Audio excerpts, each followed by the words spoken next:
að hafa ekki allir bíl eða getur til að ferðast einir. Sumir geta ferðast einir stuttavegulundir, en þegar það er ekki veikt og þegar það er góðu standi.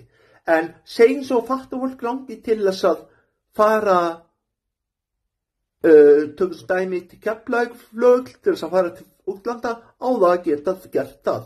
Annað er mismunun og það strætó keyrir hvers sem landi liggur, þá ferðaþjónustu fattalar að gera það líka.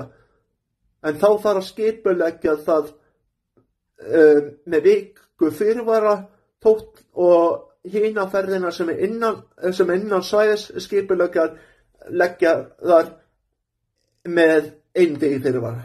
Takk hérlega fyrir. Eða samdags. Takk fyrir. Það stendur líka í lögum að samningu réttindi fatlaðs fólks tryggja jafnrétti.